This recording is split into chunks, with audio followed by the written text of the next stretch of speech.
A China está caminhando para uma crise financeira criada por ela mesma e as coisas só estão piorando. Bem-vindo ao China Uncensored. Eu sou Chris Chappell. O YouTube percebeu o que estamos fazendo porque sabe que espectadores como você estão migrando para nosso site e não gosta disso.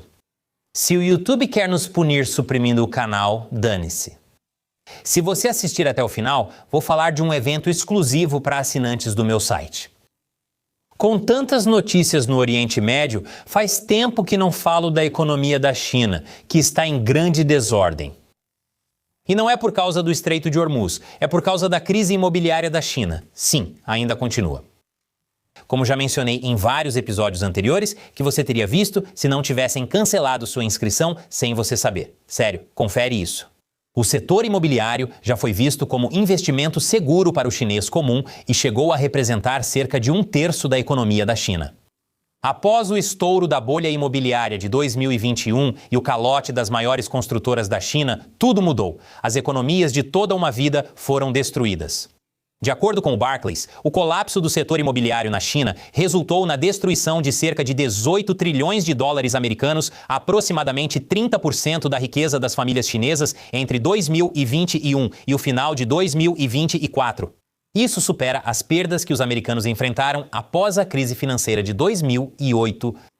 Como recém-formado na época, nunca imaginei dizer isso, mas ainda bem que o colapso de 2008 não foi tão grave.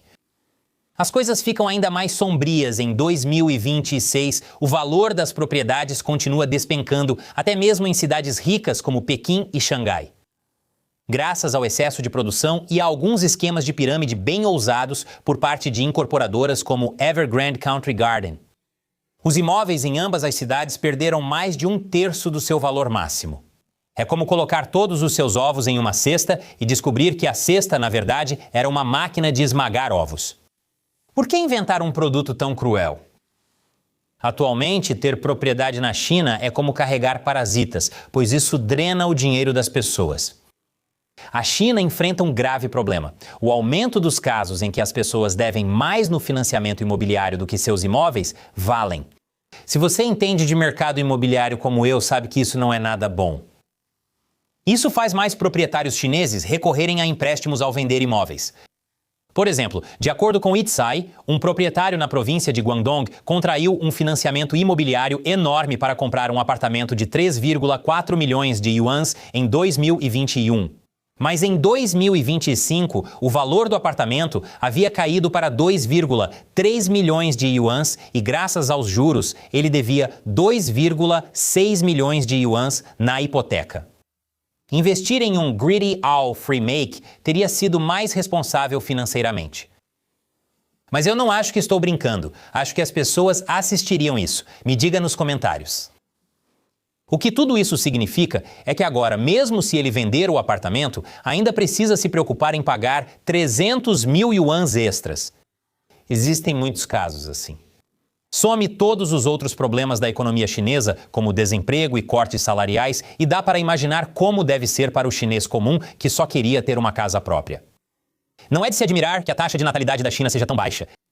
Além disso, diferente dos Estados Unidos, a China não possui um sistema nacional de falência pessoal, o que significa que, se uma casa retomada pelo banco não cobrir totalmente o empréstimo pendente, o mutuário continua pessoalmente responsável pela dívida restante.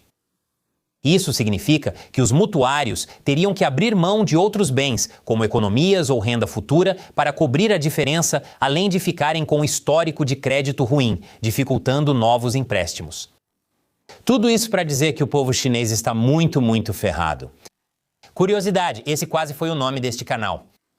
A China está em uma situação em que pode enfrentar execuções hipotecárias em massa quando os mutuários não conseguem fazer os pagamentos e os credores tomam os imóveis para compensar suas perdas.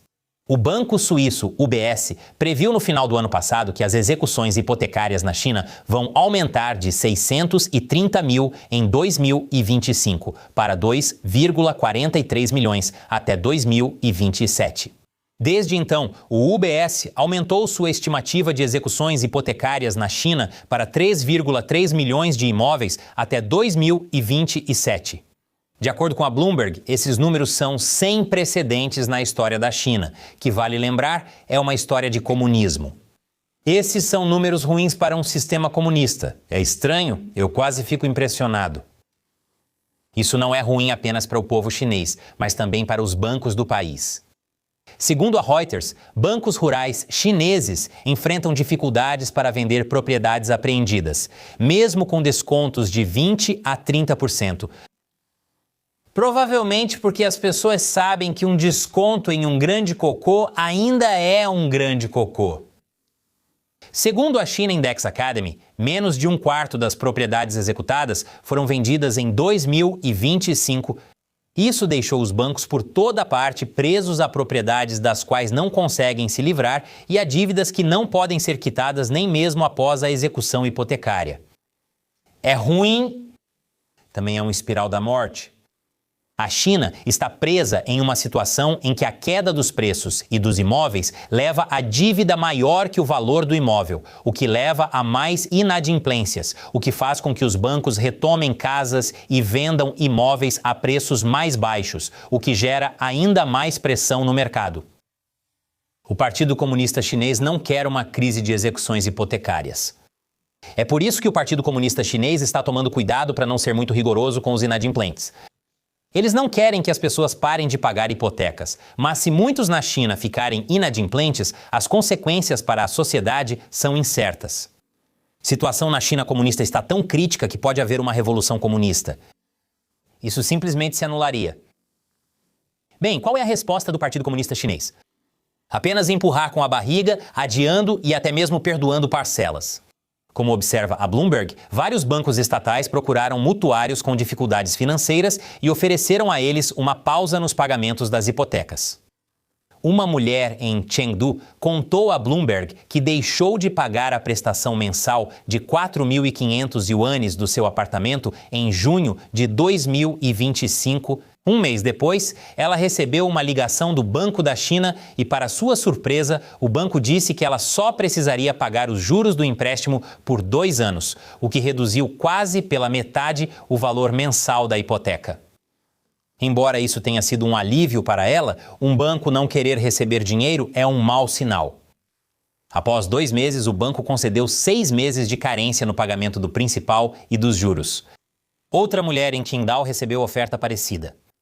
O Banco Industrial e Comercial da China disse que ela poderia deixar de pagar os juros por 1 ano se pagasse os juros atrasados de 80 mil yuans.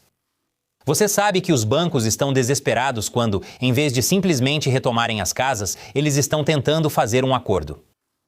Também disseram a ela que a taxa do financiamento imobiliário seria reduzida de 4,35% para apenas 3%. O que os bancos chineses estão fazendo é mascarar os dados. Eles estão fazendo com que, no papel, pareça que tem menos empréstimos inadimplentes do que realmente acontece na realidade. Eles dificultam identificar quando e onde os bancos perdem dinheiro. É assim que as autoridades chinesas manipulam os dados, e a mídia estatal pode então dizer: os 4 grandes bancos da China estão mantendo os empréstimos inadimplentes sob controle. Apesar dos dados, os bancos chineses enfrentam problemas financeiros. Eles não podem seguir adiando as execuções hipotecárias, ainda mais com outros problemas como ativos podres dos anos da Covid. É quase como se emprestar dinheiro para pessoas que não podem pagar de volta fosse uma maneira garantida de não receber seu dinheiro de volta. Quem poderia ter previsto esse enredo complexo se desenrolando? Graças a empréstimos baratos e ao adiamento dos pagamentos, os grandes bancos da China estão registrando lucros estáveis para 2025. Novamente, isso é só segundo dados oficiais chineses. Como a China manipula dados, aposto que a situação real é pior que os efeitos do último filme do Homem-Formiga. Não são só os bancos que estão empurrando o problema com a barriga, os tribunais locais chineses também estão fazendo isso. Segundo a Bloomberg, tribunais locais estão restringindo ou até suspendendo casos de hipoteca, evidenciando a gravidade da situação na China e o conhecimento disso pelo Partido Comunista Chinês. Por isso, o setor imobiliário foi citado nas 2 sessões, maior reunião política do Partido Comunista Chinês. Curiosamente, o Instituto Australiano de Política Estratégica notou que no 15º plano quinquenal do Partido Comunista Chinês, o setor imobiliário foi passado do meio para o final da lista de tarefas principais. Parece que o Partido Comunista Chinês tenta minimizar a gravidade da crise imobiliária. É como varrer o problema para debaixo de um tapete gigante de trilhões de dólares perdidos. A China já tomou medidas para isso. A China passou a limitar informações sobre riscos bancários ligados a incorporadoras e esquemas bancários paralelos. Afinal, se não se encontra a verdade, ela deixa de ser verdade. Todo filósofo afirma isso. Determinou que os provedores de estatísticas deixassem de divulgar dados de vendas de imóveis. O Partido Comunista Chinês mandou as pessoas não ficarem tristes reprimindo conteúdos online que incitam pessimismo. Porque na China comunista você só pode ser feliz. Agora sorria e ria, ou então... Não se engane, apesar de qualquer manipulação psicológica que você possa ouvir da mídia chinesa, ou até mesmo da mídia ou influenciadores ocidentais, a economia da China está em crise. Todas as medidas que a China está tomando, como fazer com que empresas estatais comprem propriedades retomadas para desacelerar a queda dos preços e ordenar que os bancos aumentem os empréstimos. É o equivalente a tentar tapar um buraco vazando em uma represa com o dedo. Isso apenas adia o inevitável colapso da economia chinesa e deixa esse dedo enrugado. Agora, como prometi no começo, tem um grande evento chegando, mas ele estará disponível apenas no nosso site chinuncensored.tv. Matt, Shelley e eu faremos uma transmissão ao vivo especial este mês apenas para o nosso 50 Cent Army. São pessoas como você que nos apoiam diretamente porque querem enfrentar o YouTube e o PCC, ajudando a financiar o China Uncensored. Nessa transmissão ao vivo, vamos falar sobre o que está acontecendo na economia da China, como ela está sendo afetada pelo Irã e muito mais. E vamos responder suas perguntas ao vivo durante o programa. É apenas uma das muitas coisas das quais você pode participar quando nos apoia em chinuncensored.tv.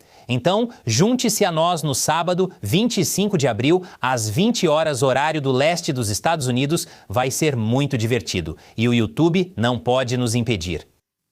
Te vejo lá. Clique no botão ou link abaixo para se inscrever e garantir sua vaga. Sou Chris Chappell. Obrigado por fazer parte do China Uncensored.